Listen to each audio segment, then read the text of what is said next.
Bike taxi ವಿರುದ್ಧ ಸಾರಿಗೆ ಇಲಾಖೆ ಕಾರ್ಯಾಚರಣೆ ದಿಢೀರ್ ಸೈಲೆಂಟ್ ಆಯ್ತಾ? ಬೈಕ್ ಟ್ಯಾಕ್ಸಿ ಸೇರಿದಂತೆ ಪ್ರಮುಖ ಬೇಡಿಕೆಗಳನ್ನು ಮುಂದಿಟ್ಟು ಖಾಸಗಿ ಸಾರಿಗೆ ಒಕ್ಕೂಟ ಆರ್ಟಿಒ ಕದ ತಟ್ಟಿದೆ. ಇಲಾಖೆಗೆ ಡೆಡ್ಲೈನ್ ಕೊಟ್ಟಂತ ಒಕ್ಕೂಟ ಉಗ್ರ ಹೋರಾಟದ ಎಚ್ಚರಿಕೆಯ ಕರಗಂಟೆಯನ್ನು ಕೂಡ ಬಾರಿಸಿದೆ.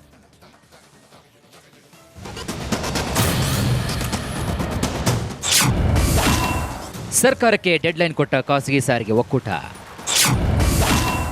ಬೇಡಿಕೆ ಈಡೇರದೇ ಇದ್ರೆ ಉಗ್ರ ಹೋರಾಟದ ಎಚ್ಚರಿಕೆ.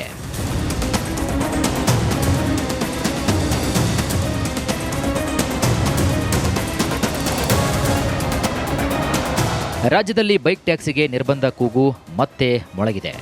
ಬೈಕ್ ಟ್ಯಾಕ್ಸಿಯಿಂದಾಗಿ ಆಟೋ ಕ್ಯಾಬ್ ಚಾಲಕರ ದುಡಿಮೆಗೆ ಹೊಡೆತ ಬೀಳುತ್ತಿದೆ ಅಂತ ಆರೋಪಿಸಿದ್ದಾರೆ.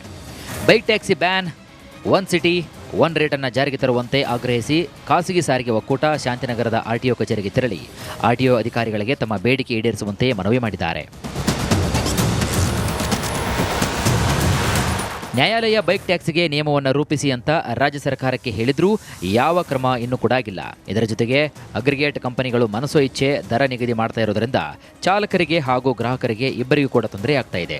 ಇನ್ನು ಕೂಡಲೇ ಒಂದು ರಾಜ್ಯ ಒಂದು ದರ ನಿಯಮವನ್ನು ಜಾರಿಗೆ ತರಬೇಕು ಅಂತ ಬೈಕ್ ಟ್ಯಾಕ್ಸಿ ಬ್ಯಾನ್ಗೆ ಪಟ್ಟು ಕೂಡ ಹಿಡಿದಿದ್ದಾರೆ. ಕಾರಣ ಇಷ್ಟೇ, ಬೈಕ್ ಟ್ಯಾಕ್ಸಿಯನ್ನು ಯಾಕೆ ಅವ್ರು ನಿಲ್ಲಿಸ್ಕೋಬೇಕು? ಅವ್ರಿಗೆ ಅಧಿಕಾರಿಗಳಿಗೆ ಇದಿಲ್ವಾ? ನಮ್ಗೆ ಅನುಕೂಲ ಆಗ್ತಾ ಇದೆ ಅಂತ.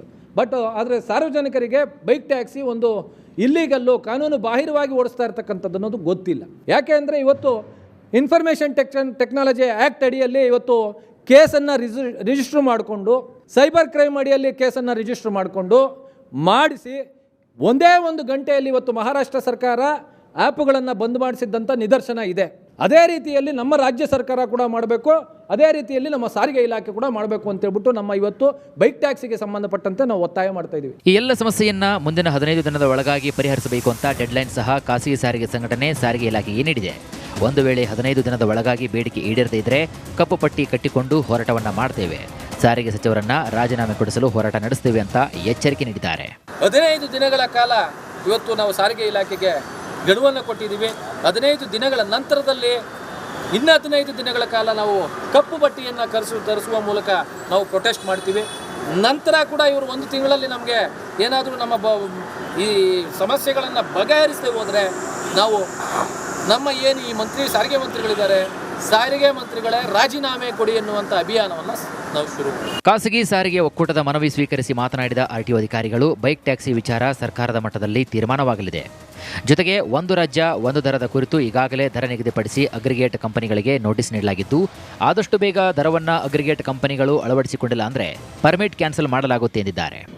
ಮೊದಲನೇದಾಗಿ ಬೈಕ್ ಟ್ಯಾಕ್ಸಿ ಬಗ್ಗೆ ಹೇಳಿದ್ರು. ಬೈಕ್ ಟ್ಯಾಕ್ಸಿ ಬಗ್ಗೆ ಈಗ ಸರ್ಕಾರದ ಹಂತದಲ್ಲಿ ಅದು ಪಾಲಿಸಿ ಮ್ಯಾಟರ್ ಆಗ್ತದೆ. ಅವ್ರು ಏನು ತೀರ್ಮಾನ ತೆಗೆದುಕೊಳ್ತಾರೆ ಅದ್ರ ಪ್ರಕಾರ ನಾವು ಮುಂದುವರಿಬೇಕಾಗ್ತದೆ. ಅಟ್ ಪ್ರೆಸೆಂಟು ನಾವೀಗ ಬೈಕ್ ಚೆಕ್ಕಿಂಗ್ ಮಾಡ್ತಾ ಇದ್ದೀವಿ, ಬೈಕ್ ಟ್ಯಾಕ್ಸಿದು ಚೆಕ್ಕಿಂಗ್ ಮಾಡ್ತಾ ಇದ್ದೀವಿ. ಈಗಾಗಲೇ 4-5 ದಿನದಿಂದ ನಾವು ಈಗಾಗಲೇ ಗಾಡಿಗಳನ್ನು ಸೀಸ್ ಮಾಡಿ ಅದ್ರ ಮೇಲೆ ಕ್ರಮ ತೆಗೆದುಕೊಳ್ತಾ ಇದ್ದೀವಿ. ಮತ್ತು ಅವರು ಒನ್ ಸಿಟಿ ಒನ್ ಫೇರ್ ಅಂತ ಹೇಳಿದ್ರು. ಅದು ಒನ್ ಸಿಟಿ ಒನ್ ಫೇರು ನಾವು ಈಗಾಗಲೇ ದರ ನಿಗದಿ ಮಾಡಿ ಕೊಟ್ಟಿದ್ದೇವೆ. ಆ ಪ್ರಕಾರನೇ ನೀವು ತಗೊಳ್ಬೇಕು ಅಂತ ಹೇಳಿ ನಮ್ಮ ಕಾರ್ಯದರ್ಶಿಗಳು ಸಾರಿಗೆ ಪ್ರಾಧಿಕಾರ ಅವರು ಈಗಾಗಲೇ ನಮ್ಮ ಅಗ್ರಿಗೇಟರ್ಸ್ಗಳಿಗೆ ನೋಟಿಸನ್ನು ಕೊಟ್ಟಿದ್ದಾರೆ. ಬೈಕ್ ಟ್ಯಾಕ್ಸಿ ವಿರುದ್ಧ ಕಾರ್ಯಾಚರಣೆ ಕೈಗೊಂಡಿದ್ದ ಸಾರಿಗೆ ಇಲಾಖೆ 350ಕ್ಕೂ ಅಧಿಕ ವಾಹನಗಳನ್ನು ಜಪ್ತಿ ಮಾಡಿದೆ. ಆದರೆ ಈ ಕಾರ್ಯಾಚರಣೆ ಕೇವಲ 3 ದಿನಕ್ಕೆ ಸೀಮಿತವಾಗಿದೆ ಅನ್ನೋದು ಖಾಸಗಿ ಸಾರಿಗೆ ಒಕ್ಕೂಟದ ವಾದ. ಸಾರಿಗೆ ಇಲಾಖೆಯ ಅಧಿಕಾರಿಗಳ ಮುಂದಿನ ನಡೆ ಭಾರೀ ಕುತೂಹಲವನ್ನು ಹುಟ್ಟುಹಾಕಿದೆ.